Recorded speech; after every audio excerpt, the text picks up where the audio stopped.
Hello and welcome to Sophy Ridge on Sunday. Well, today marks 100 years since the end of the First World War, a war in which more than 16 million people died, a war that changed Europe forever. In 2 hours from now, we'll be falling silent to remember the people who died in World War I and all those who paid the ultimate price in war. So on today's show, we'll be reflecting on events 100 years ago and also looking at how veterans today are treated once they leave the armed forces. In a moment, we'll be joined by Labour's Shadow Defence Secretary, Nia Griffith. We'll be joined from Delhi by the Chair of the Foreign Affairs Select Committee and the former Army officer, Tom Tugendhat. We'll also be speaking to the Defence Minister, Tobias Ellwood. Plus, I met up with a group of veterans as they prepared for a charity boxing match to talk about mental health and life on Civvy Street. But first, politicians from around the world will be gathering across Europe to mark the centenary of the armistice. In Paris, President Emmanuel Macron will be joined by Donald Trump, Angela Merkel and Vladimir Putin, among others at the Arc de Triomphe. In London, the Queen will be leading commemorations at the Cenotaph with the Prime Minister and the Labour leader. Well, joining us now is Labour's Shadow Defence Secretary, Nia Griffith. Thank you very much for being with us. Pleasure. 100 years since the end of the First World War. Why do you think it is that this war has really become so ingrained and so important for our national identity and our national consciousness? Well, I think it's been very heartwarming to see the real unity across the whole country in really being determined to recognise the appalling sacrifice that people made in that war and the terrible loss of life. And I think from that as well, what people want to see now is also the reconciliation. So this weekend, we're talking about the signing of that armistice. We're talking about bringing peace to Europe, and we're talking about the real determination there was to make sure that nothing like this ever happened again. Now, we know that sadly that was not the case, but I think it's very important that when we look back and we remember the sacrifice, we also think about the real importance of diplomatic initiatives now in the present day to make sure that we don't have unnecessary conflict. Diplomatic initiatives, what are those lessons, do you think, then? Well, the League of Nations was set up after the First World War and the United Nations after the Second World War. And however imperfect it is, having a rules-based system, having unity amongst the sensible nations of the world, if you like, trying to make sure that we do talk rather than fight is just very, very important. And it worries me very considerably when we see some rather inappropriate perhaps flaunting of those rules.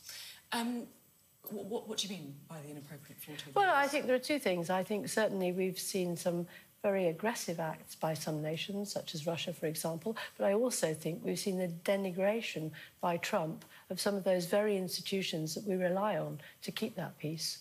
What did you make of Donald Trump's decision to not visit the war cemetery in France yesterday because of the bad weather? I was absolutely horrified, quite frankly, when you think of the sacrifice that people made. And I think people up and down the country and across Europe, whatever their political views, do think that it's very, very important that we commemorate what happened. And I think people were really taken aback by that. I think he made a serious misjudgment about the mood across Europe. I want to talk to you about some comments that were made earlier this week by a very prominent Labour Party supporter about the poppy. Aaron Bastani, who is one of your most high-profile activists, shall we say, someone who's very active on social media, said this: I think the poppy appeal is grotesque. It has a kind of triumphalist militarism about it.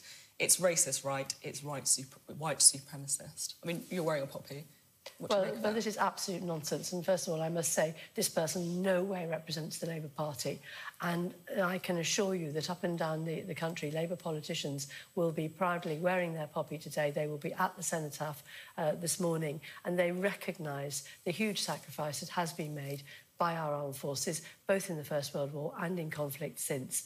And they recognise that this is a time we come together and we remember, and that there has been so much good work done by the Royal British Legion that I find the comments that this single person made completely unrepresentative and, quite frankly, an utter disgrace. I mean, you say that's not representative, but he is somebody who is a very prominent cheerleader for Jeremy Corbyn. He has a very large social media following. I mean, should he be thrown out of the party? Well, he's one individual. He's one individual who's put his views up on social media, and I can assure you that he really does not represent mainstream feeling within the party. Personally, I think the remarks are absolutely abhorrent. Should he be thrown out? Well, I would like him to retract on those comments. I certainly would. Whether he's to be thrown out is a matter for the party to consider. OK, thank you. Now, later on in the show, we're going to be seeing what happened when I sat down with 3 veterans who talked very frankly about mental health and some of the issues that members of our armed forces face when they leave the army. The lack of support, the fact that, you know, there are, sadly, so many people who take their own lives. What's Labour's position on how we should tackle this?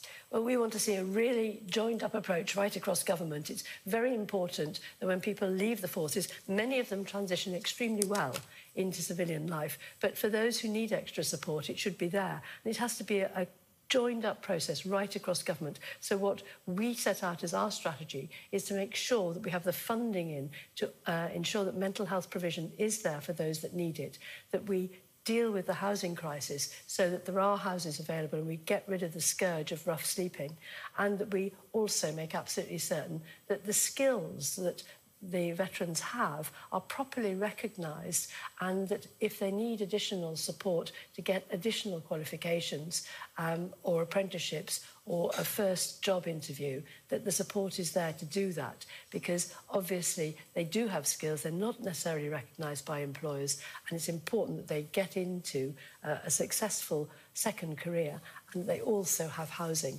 and then they also have access to proper mental health services. That recognition of skills actually is something that they sort of directly spoke about. Actually, it's interesting to hear you say that. Another Labour Party policy that I was keen to talk to you about is Trident.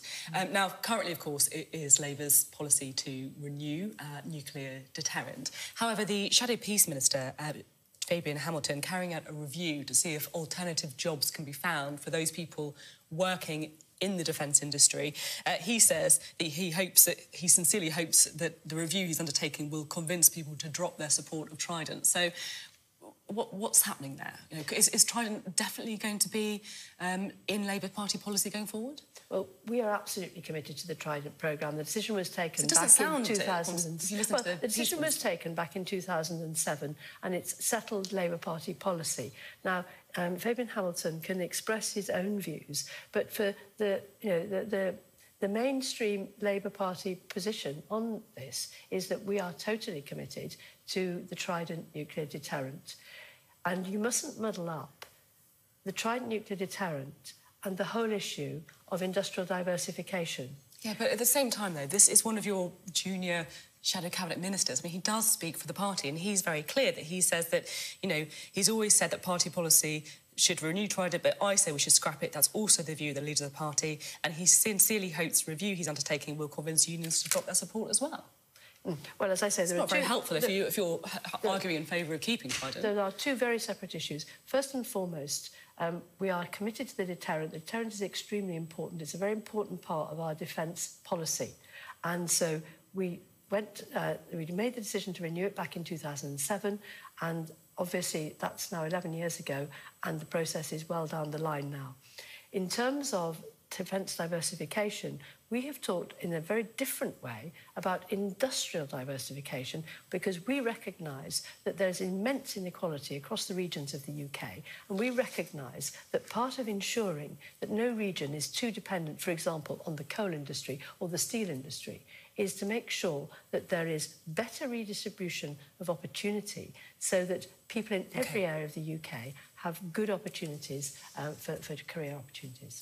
Now, I'm keen to talk to you as well about Brexit. Jeremy Corbyn gave an interview this week, and he was asked if he would stop Brexit if he could, and we can have a look at the answer that he gave on Brexit. He said, "We can't stop it. The referendum took place. Article 50 has been triggered."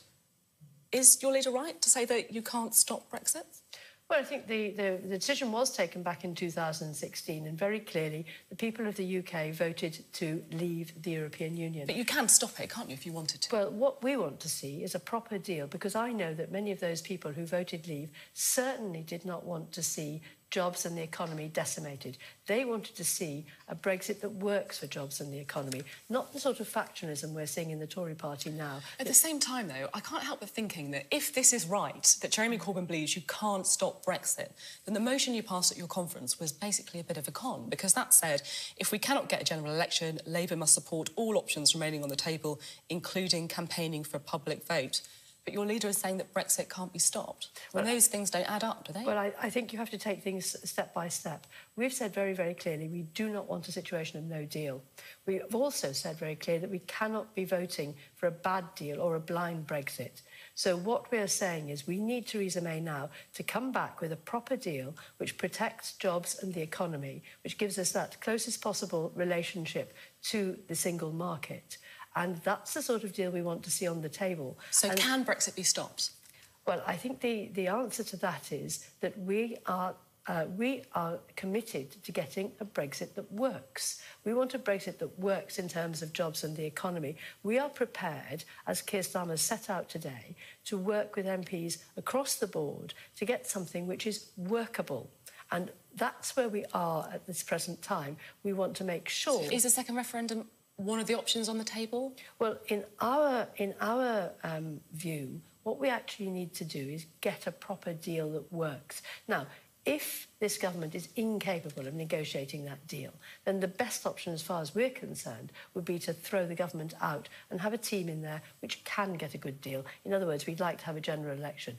If that's not an option, then we've said quite clearly we are prepared to work across the board to try and get a deal which would be workable. And I think the whole issue about a people's vote arises because of the prospect of a bad deal. And I think if a good deal were on the table that did do, as I've said, protect jobs in the economy, then I think that issue would not be half as vibrant as it is. OK, Nia Griffith, thank you very much.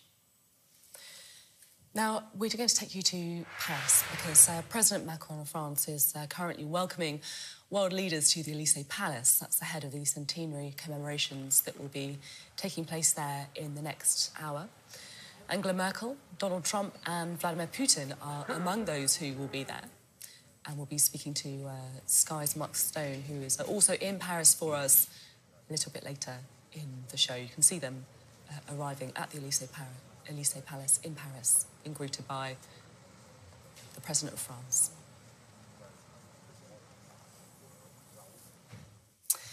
Now, you've probably noticed by now that Sky News is campaigning for an independent commission to have leaders' debates at general elections. Now, rather than reading out the standard script, telling you what it's all about, I wanted to do something a little bit different on today's show and speak to you directly, because I actually think that this is really important. In the past, when I used to talk to people about my job, they'd often tell me that they're not interested in politics, they don't follow it. Well, now you almost never hear that, because right now, nobody could possibly think that politics doesn't matter. And that means getting the very best people into Parliament and into Number 10 is more important than ever. And that's why, in my view, we need leaders' debates at general elections to put politicians' arguments directly to the test, live, in front of millions of people. And something as important as that shouldn't be left in the hands of the politicians or even, dare I even say it, broadcasters like us on Sky News. And so that's why we are campaigning for an independent commission. If you cast your mind back to 2010, we had those leaders' debates then. If you remember when Gordon Brown, David Cameron and Nick Clegg took each other on. But since then, politicians have ducked out of head-to-head election debates. So if you think they shouldn't be able to get away with it, then you can help. You can join the 58,000 people who have signed the petition so far, because when it reaches 100,000, the government will have to respond. We've still got a little way to go, so please do go to skynews.com/make-debates-happen and you can add your signature to the petition. Well, after the break, we'll be speaking to the chair of the Foreign Affairs Select Committee and the former Army officer, Tom Tugendhat.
Welcome back. Now, over 3 million men from the Commonwealth served in the First World War. 1.5 million came from pre-partition India. 74,000 of them lost their lives and 11 were awarded the Victoria Cross. Well, early this morning, wreaths were laid at the Delhi War Memorial, and among those taking part in the ceremony was the chair of the Foreign Affairs Select Committee and the former army officer Tom Tugendhat, who joins us now. Hello, thank you for being with us this morning. Good morning, Sophie. How are you? I'm all right, thank you. I'm good. Now, I just mentioned in the introduction to your interview that 1.5 million men from South Asia signed up to the British Army in World War I, which is an incredible number of people, really, Muslims, Sikhs, Hindus. Do you think we do enough to remember their sacrifice? No, I don't think we do enough. And we've got to remember these men who came from every village, from every community in the then undivided India, communities that are now, of course, in India, in Pakistan, in Bangladesh, in Sri Lanka, came as volunteers. They volunteered like other people who joined our armed forces in those days. They joined out of a sense of duty, out of a sense of honour, and of course, as young men for the spirit of adventure, and very much the similar reasons that people join our armed forces today. And so I think it's right that we do much more to remember them, and remember that at moments like the very early days in 1914, it was the Indians who held the line when the Germans really broke through to cut off the Channel ports. As you say, these are men who volunteered, and yet they were under colonial rule. Do you think that the government should apologise to Commonwealth leaders for some of the wrongs of the past? Well, I certainly think we should apologise for some of the wrongs that happened, and Prime Minister David Cameron did apologise for some of the wrongs that happened. But for all of us, it's important to recognise that there were wrongs, but there's also a lot that we've done together. And it's impossible today to talk about British history without speaking of India, and it's impossible today to speak of Indian history without speaking of Britain. We really are two countries that have grown up together over the past 2 centuries.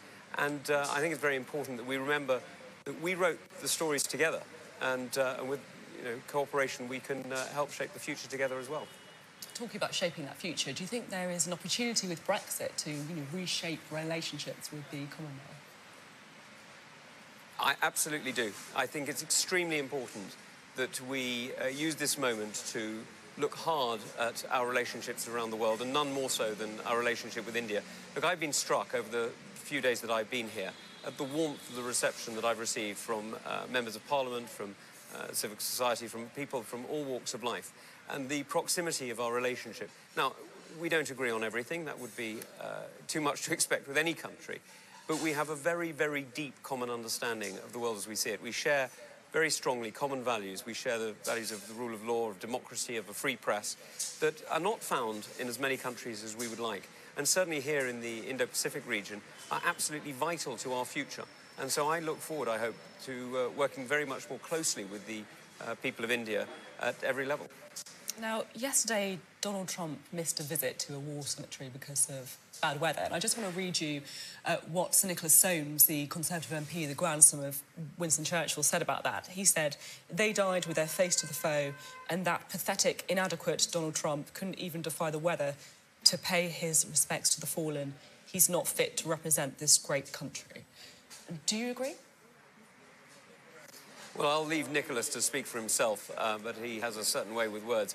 All I'll say is I spent 4 years in Afghanistan, and I don't remember operations being cancelled when it rained.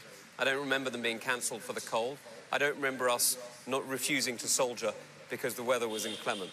I seem to remember that in Iraq and Afghanistan, when sometimes it was minus 15 and sometimes it was 50 degrees in the shade, we soldiered on. How does your experience in Iraq and Afghanistan shape your politics? Because you've spoken about, some pretty horrific things that happened. A suicide bomber, for example, blowing themselves up in the courtyard of your office in Helmand. I mean, this must have been an incredibly shaping experience for you. Okay, all of us who've served have had the privilege of meeting some of the most impressive men and women that you'll ever likely to meet. And for me, that's what shaped my politics. It's that sense of duty that I have to our country and to the people who've given so much. And it's recognising that, Sophie, I've been blessed. I've come from an incredibly strong and loving family, and I've been had the good fortune of economic stability all my life. Now, I know that many of the men and women I had the privilege to serve with did not have that.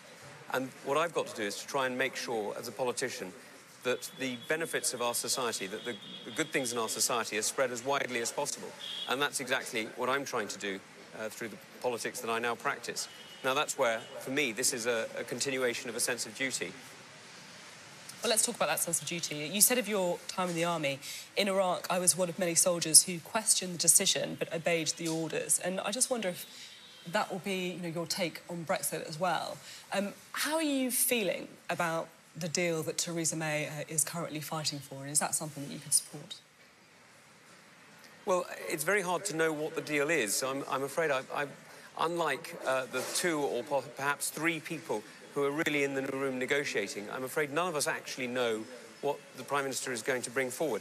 So until I know what the details are, I find it very difficult to comment. I'm just commenting in the dark. And that's why I have been very careful not to say too much on it, because I'd just be guessing. And what the people deserve now, the people of our country deserve now, is not more guesses from politicians as to what the future might hold, but serious, considered thought as to what the options are before us. We've got a pretty good idea, though, haven't we, of the kind of thing that Theresa May is looking at, particularly with regards to the backstop, the whole of the UK staying in a customs union with the European Union, an effective customs union. Joe Johnson, your colleague, resigned this week, and he said that there's been a failure of British statecraft on a scale unseen since the Suez crisis. Is he right? Well, Joe, again, has his own ways of expressing things, and there isn't a Johnson in the land who doesn't have a particularly colourful way of making their point clear. So I'll leave him to speak for himself. But I think it's, again, I'm afraid I'm going to be difficult to pin down on this, because I don't know what the Prime Minister has got as the final negotiation. And while the backstop does, of course, matter, the idea of the backstop is that it never is used. So depending on what the Prime Minister brings forward, I will then know whether or not the backstop is important or not. So I'm waiting now to hear what the Prime Minister has to say. And Joe is right in that this is an extremely important moment for the United Kingdom. This is a moment when we have decided to reset the relationship for the first time in 40 years, to really change the strategy of the United Kingdom from one of proximity trade to one of remoter trade. And now that's a really big call. But we did discuss this for quite a long time before the referendum in 2016. This was a topic of much discussion around the country, as we all remember, and many of us were very clear in the way that we considered it best to speak about the questions. And I had these debates in 2015, and I had them in 2016. So I'm afraid this isn't a huge surprise to me that the questions now before us are very difficult. OK, I can see that you're not going to be too drawn on Brexit. You've previously said that after Brexit it's time for a generational shift in the Conservative Party. What did you mean by that? Well, what I meant by that is I've got a huge privilege to sit alongside some really impressive guys on the Conservative benches. People like Vicky Atkins, who's in the Home Office at the moment, is really one of the brightest and most able people of our generation. Kit Malthouse, who's doing amazing things with housing and doing it completely brilliantly, remembering the sense of place and identity that we all need in a community. And then, of course, I can run through people like James Cleverly and Johnny Mercer and so on, who really have fantastic ways of expressing and communicating. So whether it's that generation of Rishi Sunak and Lucy Fraser, or whether it's another generation just after us of people like Paul Marsden, I just think there's a hell of an opportunity on the Conservative benches to really have some serious impact and some serious ideas to take the country forward. Someone once said to me that the list of people who aren't running for the Conservative Party leadership will end up being longer than... the list of people who are running for the Conservative Party leadership will be longer than those yes, exactly, who aren't. Yeah, exactly. And I just wonder if it's something that you'd consider putting your name ahead?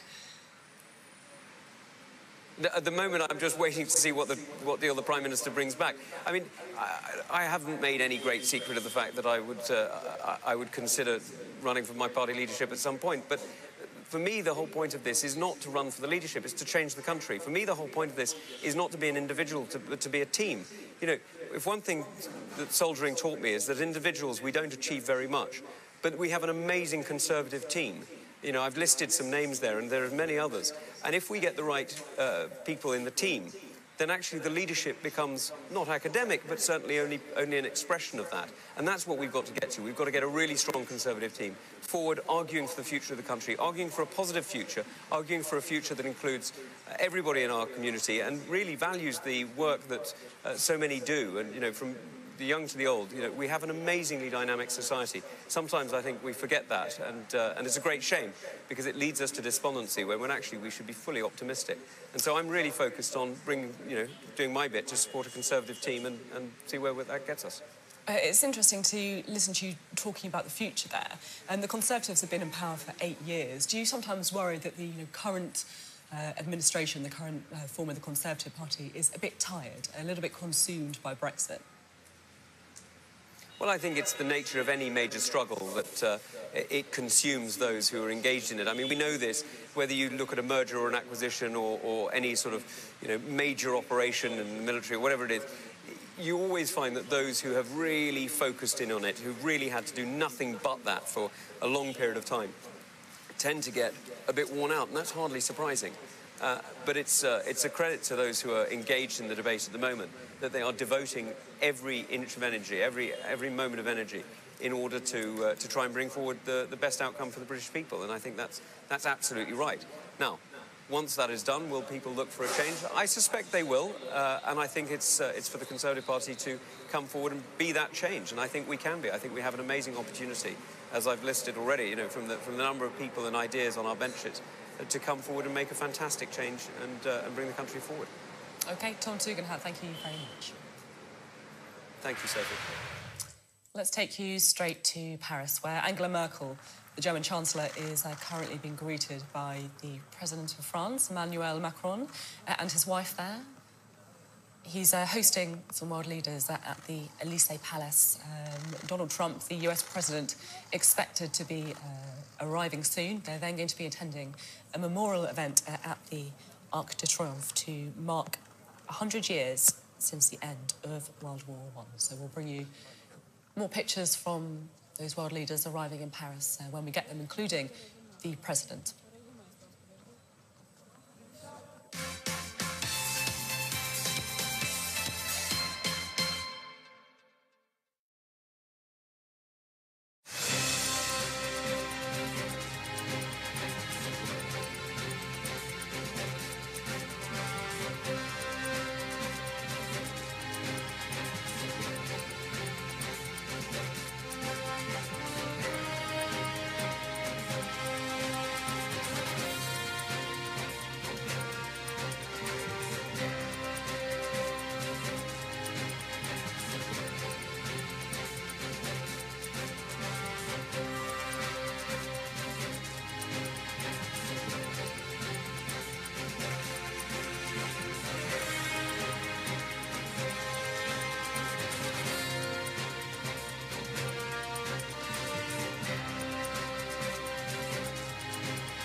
Hello again. Now, since the Second World War, there have only been 2 years in which a British soldier was not killed on active duty.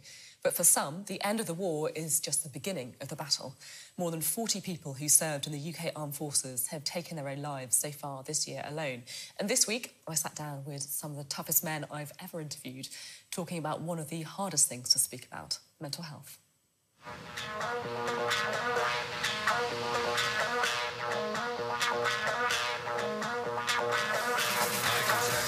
Here at the Brighton and Hove Amateur Boxing Club, veterans are marking the centenary of the First World War in a unique way. I am Phil Campion, former D Squadron 22 SAS. Lieutenant Fire and Parachute Regiment.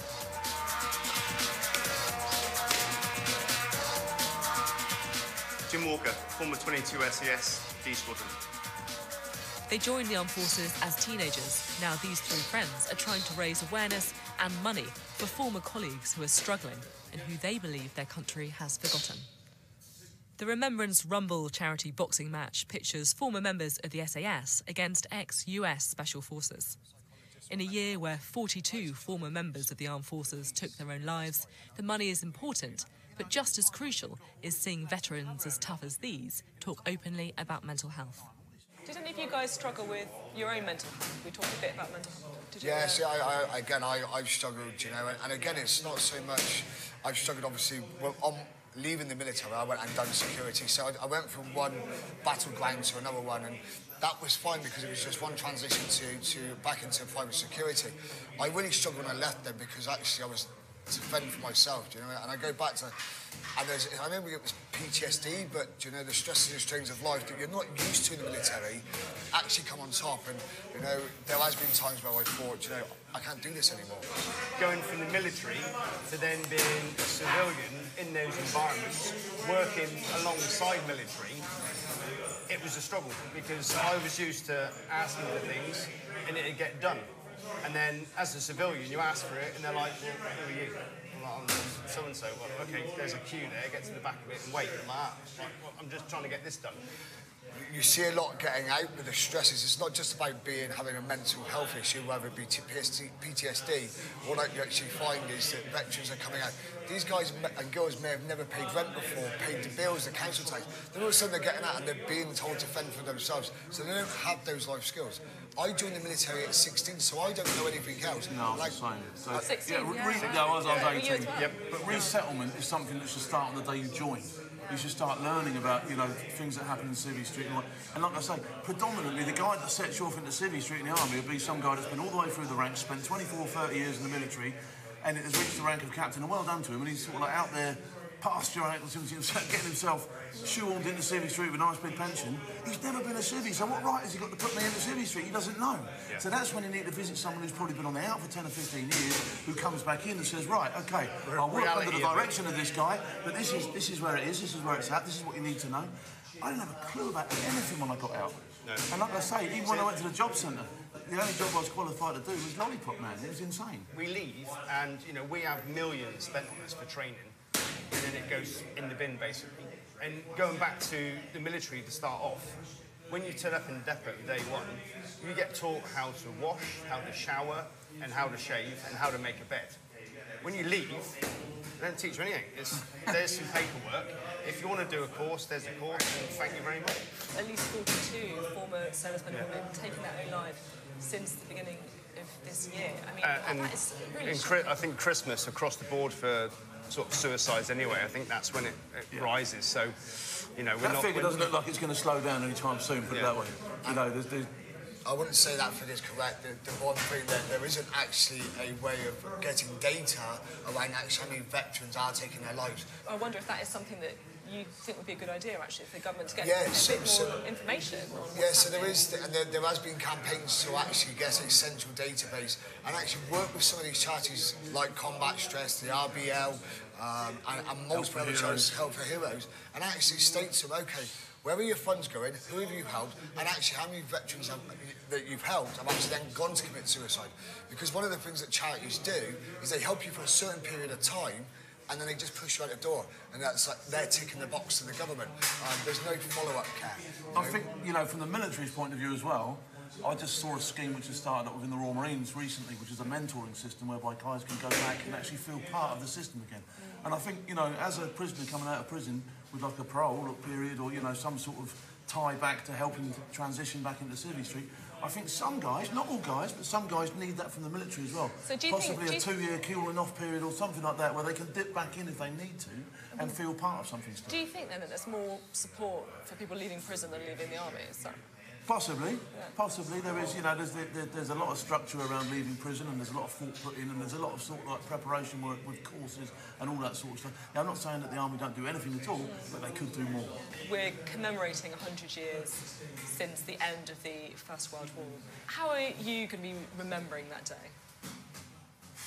It's a long day again, isn't it? It's a day when we do traditionally. You know, we've all been in combat situations ourselves. You know, we remember our own, we remember other people, and more importantly, you know, it's about the whole thing, the whole deal. You know, from way back. It's not just today. It's not just one conflict. You know, this country's been at conflict repeatedly over the last, you know, since those wars, since World War I. You know, repeatedly. You know, you've got things like Borneo, Malaya, you know, all these different campaigns all the way through. So this country's never been without conflict. And so it's about just remembering the people that have been bold enough to go out on behalf of a democratically elected government and do something for us. You know, and just, you know, it's a time to remember them. And is there any people in particular that you're going to be thinking of? Yeah, there's also, you know, we've all lost friends and colleagues, so yeah, I always have a drink for them. Even the days when they lost their lives, I'll always stop, remember and have a drink, and yeah, never forgotten. Yeah, and how about you? Yeah, no, obviously, I'm an ex-parachute regiment, so we've lost a lot of guys over the last, you know, 18 years since the Afghan and Iraq. So again, it's a time for me to remember my friends that have lost their lives during these conflicts. Ahead of the solemn silence of Armistice Day, the Remembrance Rumble seemed a fitting way for these former Special Forces to pay their respects. In the end, it wasn't about winning, it was about remembering.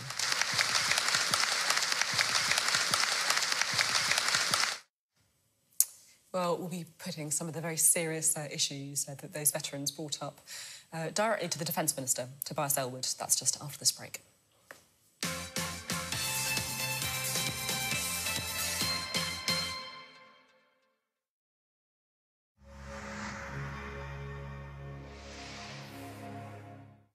Hi, I'm Hannah Stott with the latest showbiz news. A warning, some flash photography is coming up.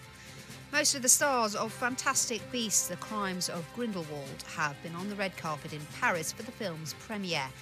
The story follows on from Fantastic Beasts and Where to Find Them. In the film, Albus Dumbledore, played by Jude Law, enlists his former student Newt Scamander, played by Eddie Redmayne, to try to thwart Grindelwald's destructive plans. Law said his affection for the films has something to do with the fans.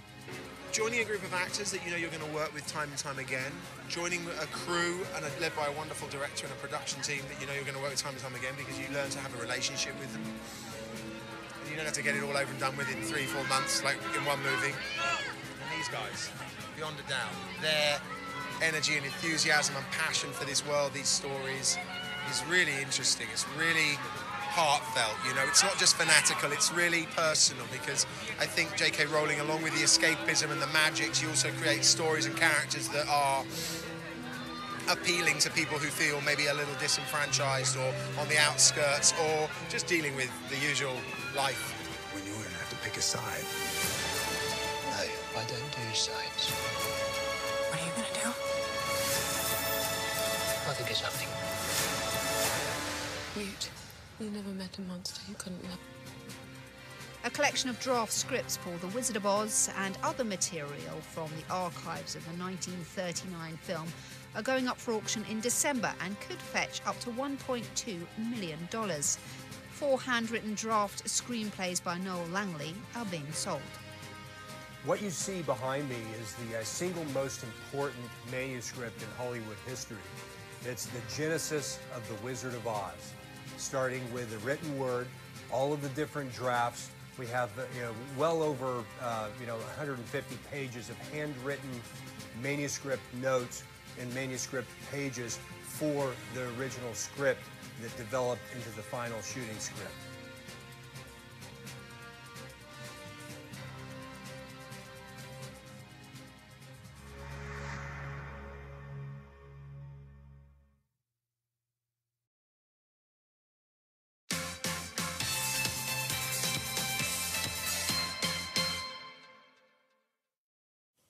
Welcome back. Now, armistice commemorations will be taking place right around the UK today, including in Belfast, where the Defence Minister Tobias Ellwood is currently aboard HMS Duncan. So let's now speak to him. Thank you very much for being on the programme this morning.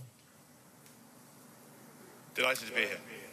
Now, we've just been hearing before the break from 3 veterans of the armed forces who were speaking very frankly about mental health struggles that many former members still struggle with. One of them said that there's possibly more support from people who leave prison compared to people who leave the army. And we know, of course, that the Royal British Legion estimates that more than 1,000 military veterans are homeless.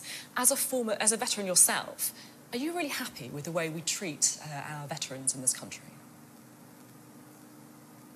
Well, I've got to put my hand up and say when I departed the armed forces a few years ago, there wasn't the support that we see today. There wasn't the Veterans Board, which makes sure other Whitehall departments are doing their thing to support our veterans. There wasn't the Covenant there, which actually provides the policy that directs local government, for example, to provide that support for the homelessness. And there wasn't the Veterans Gateway, this critical single portal which offers any veteran seeking support, whether it be from homelessness, housing, employment, education, or indeed mental health issues, to go to as a single place to go. There are over 400 service-facing charities that do excellent work, but if you don't know where they're to be found, it can be difficult to know where to go. So huge changes have been brought in place, but I'll be the first to say that we need to advance our support for our brave veterans. There are 2.5 million across Britain. They served our country well. We owe them a debt of gratitude, and I don't see anybody homeless or indeed requiring the support or denied the support that they deserve. You've previously spoken about the suicide of your uncle who served in the military. Has that shaped your view about the importance of tackling mental health when it comes to veterans? It has indeed. Again, when I served, there was a stigma attached to talking about any mental health issues. You simply didn't do it. We're changing that now. We're better education, actually tackling the idea of being able to step forward, just as if you have a knee injury, if there's something wrong with your mind as well. With early intervention, we can actually provide that support, can actually improve people, can provide the treatment they need so that it doesn't incubate and them leaving the very thing that they love, the armed forces. So it is a long change, there's no doubt about it. In society as well, it's been tough to talk about mental health issues. We're getting better at it, and the same applies with the armed forces, but it will take time to change this. Now, I want to talk to you about Donald Trump, who missed a visit to a war cemetery yesterday because of bad weather. Now, of course, those people who were serving in the First World War didn't quite have the option to duck out if the weather was bad. What's your take on what happened with the US president? I'm sorry to see that decision was made for the United States. This was a pivotal event in stepping forward on the international stage. The first time that the standard was flown in global defence of liberty. It was, if you like, the United States joining Britain in wanting to play an influential role, a force for good on the global stage. And we've been working together ever since from that. And the debt of gratitude that we owe a whole generation. In Britain, 6 million people were mobilised for war.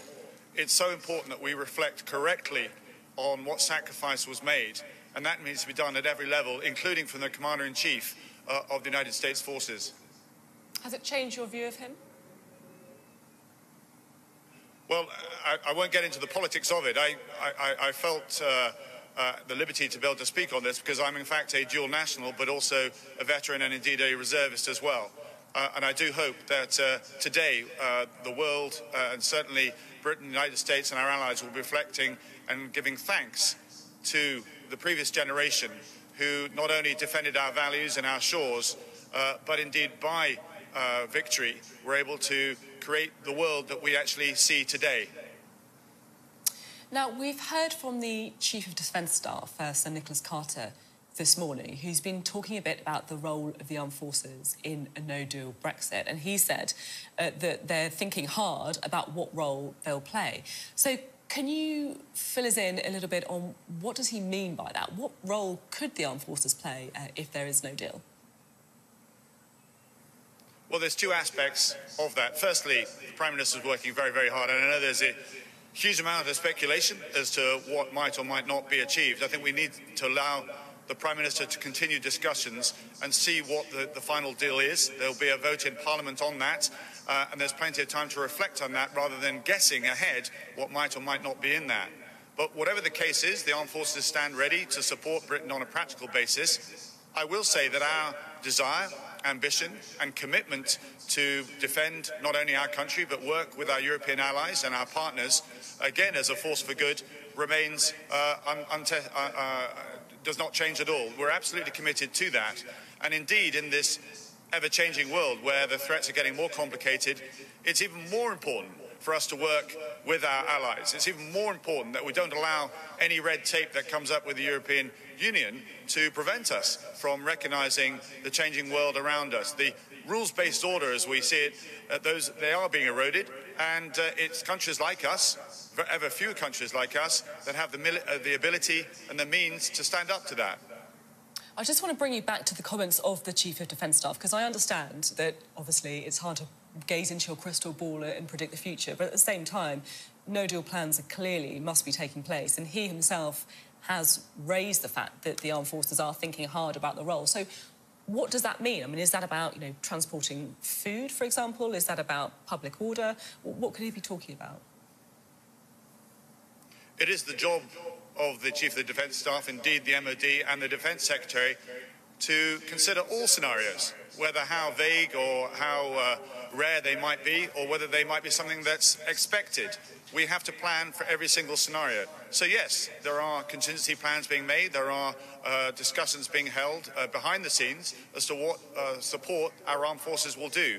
We step forward to support the nation in various guises, whether there be from the flooding perspective or op tempora, which is where the police require extra support, or indeed in supporting the Olympic effort, as we saw when we hosted the Games in 2012. And likewise, with the transition from Brexit, if there is a requirement to provide assistance, we're looking right across the full spectrum of requirements to make sure that we are prepared to necessarily stand up if asked to do so. OK, now we're going to continue talking to you, Mr Ellwood, but we're also going to just bring our viewers some live pictures from Paris of Donald Trump arriving. You can see his motorcade there. Mr Ellwood, I understand you are still with us. Joe Johnson resigned from the government this week, saying that Theresa May is offering a choice between vassalage and chaos on Brexit, and he can't support that. So what about you? Can you guarantee that you'll vote for any deal that Theresa May will come back with? Well, we need to pause and just reflect on, as I touched on earlier, on where we actually are. Every day, there's huge speculation as to what is actually in the deal. The Prime Minister is working extremely hard to strike an important economic partnership with Europe.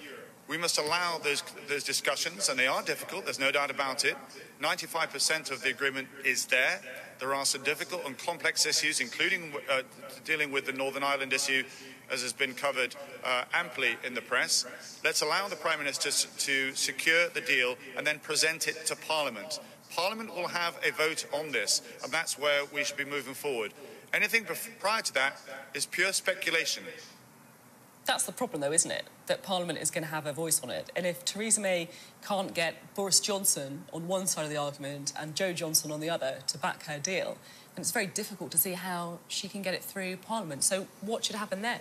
Should we have a no deal? Should we have a second referendum? Should we have an election? What's your take? Forgive me, but you're doing exactly what I'm suggesting we don't do, which is to speculate on what might or might not be the case. But it's and the important fact that we have those different views on different parts of the party, it's so important that we recognise, and again the Prime Minister said this is the biggest decision that our nation will face in decades. It will require an element of compromise, not just from Britain and in the parties and in Parliament itself, but also with the European Union as well. But until we see the final document, until we see that the agreement that's put forward by the EU and by the Prime Minister, then we are guessing as to what might be the contents of that, and that is actually unhelpful at the moment. Now, a final question to you, Mr Ellwood, about PC Keith Palmer, the man who lost his life in that terror attack in Parliament trying to defend MPs in Westminster. This week it was announced that there will be a memorial to him in Parliament, and that, of course, comes after an inquest where the coroner ruled that his death could have been prevented if there had been different security arrangements at Westminster, and his widow said the police let him down and no one wants to take responsibility. What lessons do you think should be learned? There's a couple of reflections, if I may. Firstly, I'm very pleased to see that PC Keith Palmer's life and his commitment to his work is being honoured with this memorial. I'd also say that we should owe a huge debt of gratitude to the emergency services as well. Each day they get up, put their uniform on. They have no idea as to how their day will unfold. And in the case with PC Keith Palmer, he gave the ultimate sacrifice in defending, in fact, democracy, in defending the Houses of Parliament. And we must never forget that every day police officers are doing that up and down the country. Clearly there are many lessons to be learned. We live in a very dangerous world. Parliament itself as a building, as an iconic symbol of democracy, will always be a target. And I know that changes are being brought into place to make sure that we're able to defend this, but also have the transparency and the openness that we'd actually want Parliament to be. OK, Tobias Ellwood, thank you very much for joining us today. We can take you live now to Paris, where several world leaders are gathering at the Arc de Triomphe for armistice commemorations. Sky's Europe correspondent Mark Stone is there. Mark, what's happening? Sophie, good morning from a very wet and windy Arc de Triomphe here in the French capital. Weather that is not all that different from the weather on November the 11th, 1918, where about 50 or so miles to the east of this city, the armistice was signed at 5 a.m. in the morning in a forest east of Paris. That armistice was signed at 5 a.m, came into effect at 11 a.m. that morning, and that is why around the world, centred here in Paris and also at the Cenotaph in London, many people are gathering on this centenary to reflect on that moment. Clearly, there is a focus in London, but a very big focus here in Paris as well. President Macron has invited 81 heads of state and heads of international institutions here to the French capital to mark the moment and for a peace forum too that will last 3 days. President Donald Trump of the United States is here today. President Vladimir Putin of Russia too. Many others as well. And you know, I've been looking at some of the extraordinary figures. Take France on its own. 1 in every 20 people of the French population died during World War I. The Battle of Charleroi alone, which was right at the beginning of the war, the 22nd of August 1914, a staggering 27,000 French soldiers were killed in that battle alone on just one day. And in 1914, an average of 2,000 soldiers, French soldiers, were dying every single day. It is those figures that will presumably be in the minds of the leaders as they gather here today and in London as well. Thank you, Mark. We're looking at pictures there of the Arc de Triomphe, where those world leaders will be gathering to mark 100 years since the end of the First World War.